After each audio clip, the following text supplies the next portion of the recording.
पूजा जब स्कूल से घर वापस आती थी तब अपने माँ से एक यही सवाल करती थी कि माँ, जब मैं अपने स्कूल से घर आती हूँ तो लोग हमें ऐसे क्यों देखते हैं और स्कूल में भी मुझसे कोई बात नहीं करता है। मेरा कोई फ्रेंड भी नहीं बन रहा, अतः मुझसे कोई बातचीत भी नहीं करता। इतनी बात सुनकर पूजा की माँ की आंख में आंसू आ गए। वह फफक फफक कर रोने लगी, लेकिन अपनी बिटिया को यह नहीं समझा पा रही थी कि तुमसे लोग इतना घृणा क्यों करते हैं। इस दुनिया में लड़की होना कोई आम बात नहीं है। आज भी लड़की पैदा होना बदनसीब माना जाता है। बहुत सारे ऐसे जगह और समाज है जहाँ पर आज भी पढ़ाई लिखाई लड़कियों के द्वारा न कराना तथा इसके अलावा अनेक प्रकार की कठिनाइयाँ उत्पन्न होती है। इसी प्रकार के सामाजिक भेदभाव और लड़कियों की सामाजिक नज़रिए के ऊपर मैं कहानी लेकर आया हूँ, जिसमें एक बदनसीब लड़की की कहानी लिखी गई है। इस कहानी का मुख्य किरदार जो निभा रही है उसका नाम पूजा है। ऐसी सोच और मान्यता अब तक हमारे समाज में मौजूद है। यह सोच दृष्टिकोण की एक गलत और अन्यायपूर्ण तरीका है। बच्चे की जन्मलिंग किसी भी रूप में उसे बदनसीब नहीं बनाती, चाहे वह लड़की हो या लड़का। लड़की पैदा होना समाज की समृद्धि और समानता की एक महत्वपूर्ण अंग है। महिलाओं की शक्ति और योग्यता का पहचान करना हमारे समाज को बेहतर बना सकता है। लड़कियों को शिक्षा, स्वास्थ्य, रोजगार, स्वतंत्रता और सभी अन्य क्षेत्रों में अवसरों के साथ संपूर्ण रूप से समर्पित करना चाहिए, ताकि समाज और विश्व एक विकासशील स्थिति में बदल सके। इन्हीं सभी तरह के ऊपर मैं एक इमोशनल स्टोरी लेकर आया हूँ, जिसे आप सभी को पढ़कर जरूर अच्छा लगेगा। पूजा बचपन से ही पढ़ने में बहुत कमज़ोर थी। उसका शरीर का रंग सांवला था, चेहरे का डिजाइन कुछ खास नहीं था। औरों के अपेक्षा भगवान ने उसके दांतों के भी बनावट अच्छे नहीं दिए थे। पूजा का चेहरा अच्छा ना होने के कारण स्कूल के बच्चे अक्सर उसे चिढ़ाते रहते थे। कोई पूजा का फ्रेंड बनने के लिए तैयार नहीं होता था। जब पूजा अपने गांव के गलियों से गुजरती थी, बगल में खड़े लोग भी अपना मुंह फेर लेते थे। पूजा को इस बात से बहुत ज़्यादा पीड़ा होती थी। वह यह नहीं समझ पा रही थी कि वह बहुत छोटी बच्ची थी, क्योंकि आखिर बात क्या है, हमारे चेहरे को देखकर लोग अपना मुंह क्यों छुपा लेते हैं। पूजा जब स्कूल से घर वापस आती थी तब अपने माँ से एक यही सवाल करती थी कि माँ, जब मैं अपने स्कूल से घर आती हूँ तो लोग हमें ऐसे क्यों देखते हैं और स्कूल में भी मुझसे कोई बात नहीं करता। मेरा कोई फ्रेंड भी नहीं बनता, अतः मुझसे कोई बातचीत भी नहीं करता। इतनी बात सुनकर पूजा की माँ की आंख में आंसू आ गए।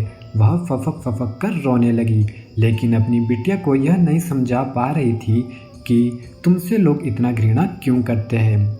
माँ पूजा से बहुत ज़्यादा प्यार करती थी।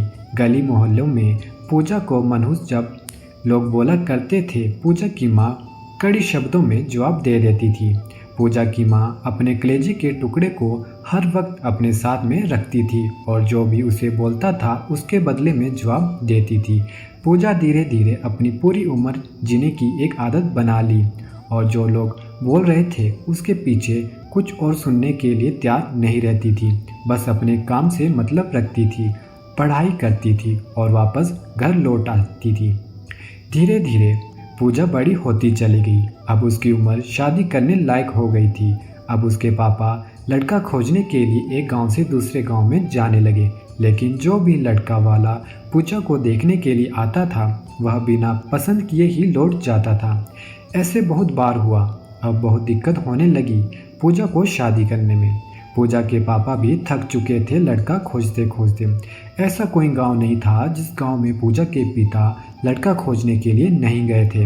अब पूजा के पापा भी गुस्से में आकर पूजा को मनहूस बोलना चालू कर दिया, लेकिन माँ तो एक ऐसी थी जो सभी लोगों को समझाती थी और पूजा के बारे में भला बुरा कहने वालों को सबक सिखाती थी।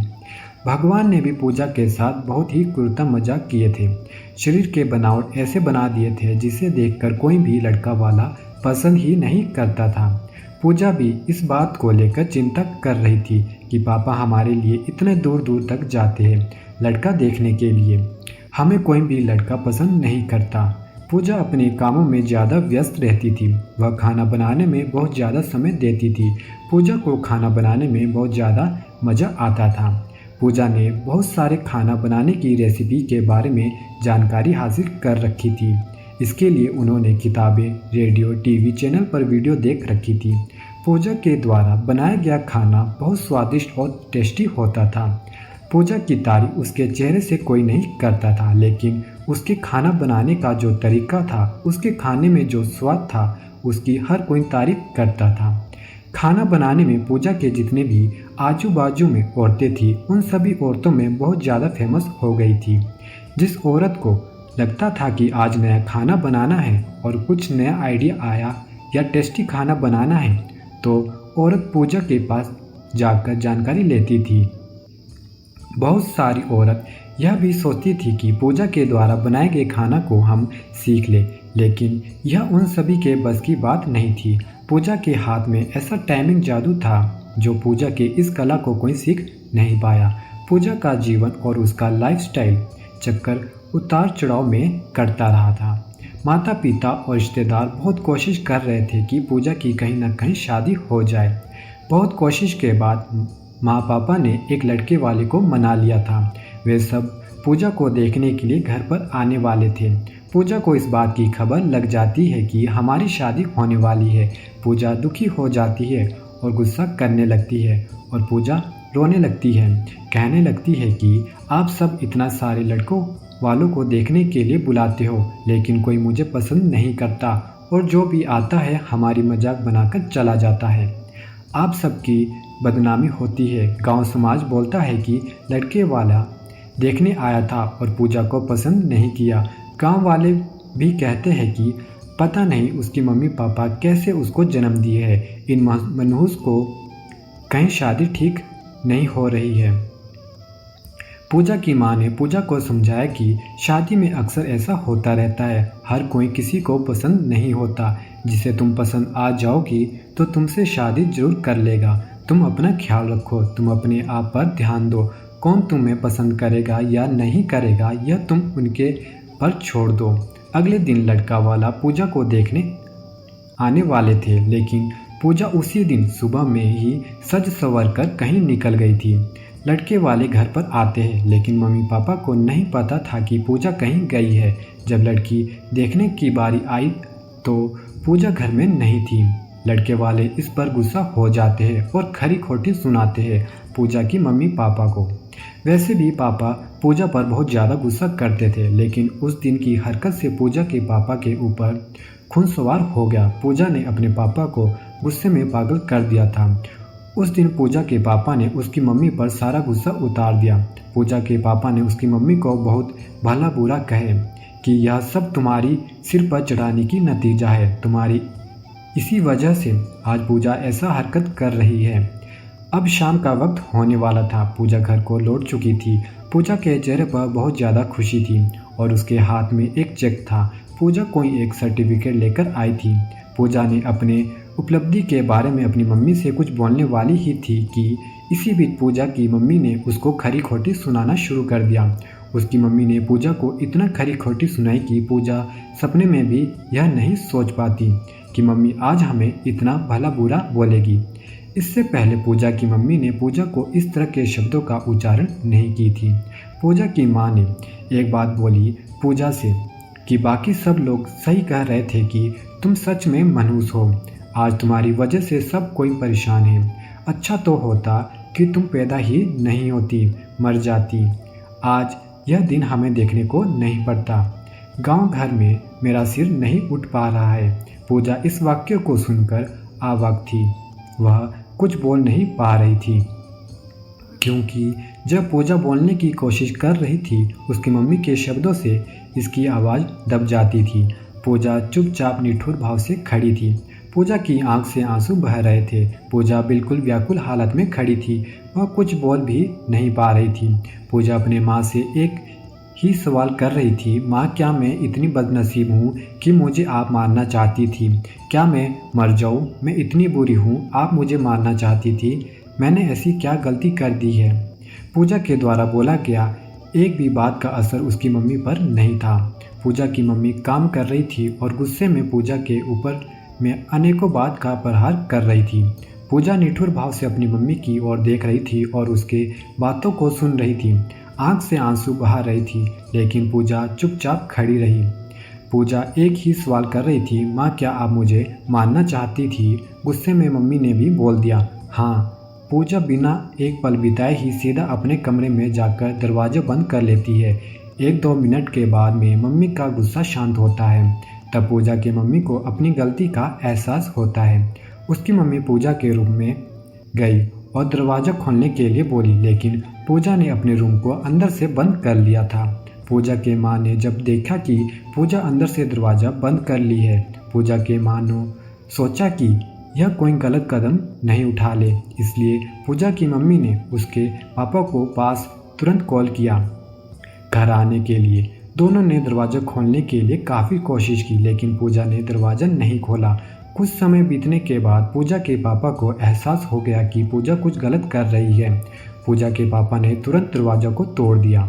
पूजा की मम्मी पापा ने अंदर का सीन देखा तो वह अवाक रह गए। पूजा ने दुपट्टे को फंदा बनाकर पंखा से लटक रही थी।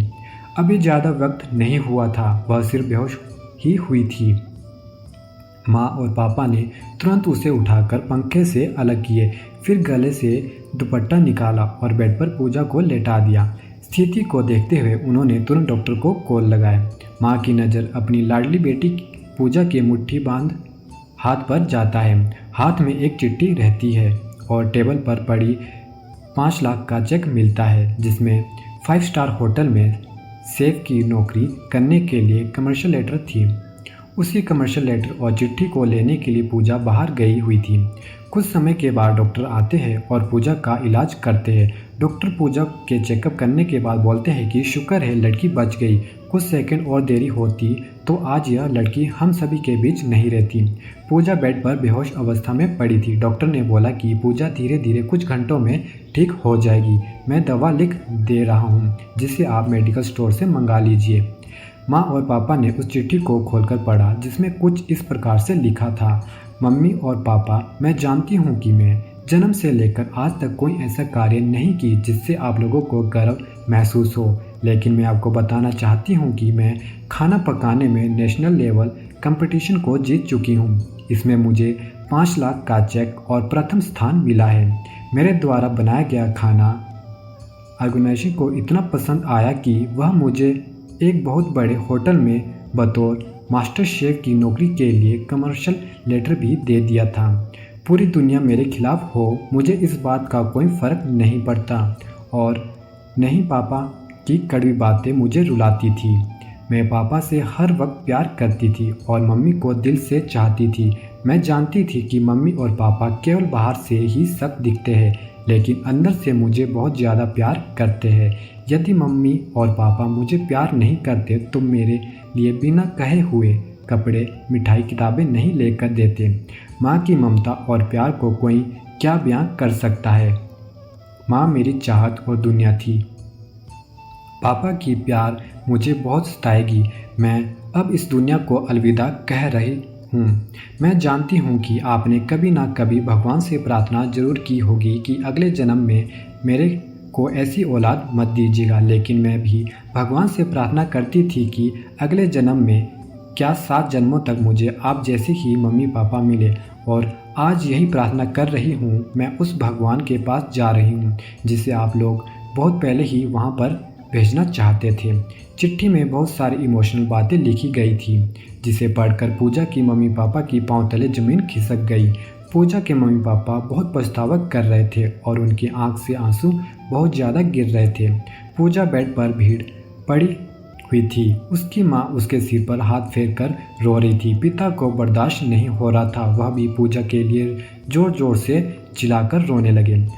आज के इस कहानी में यही शिक्षा मिलती है कि हमें कभी भी दूसरे के बारे में कमेंट नहीं करना चाहिए। भगवान जो भी उस व्यक्ति को दिए वह कुछ सोच समझ कर ही दिए होंगे।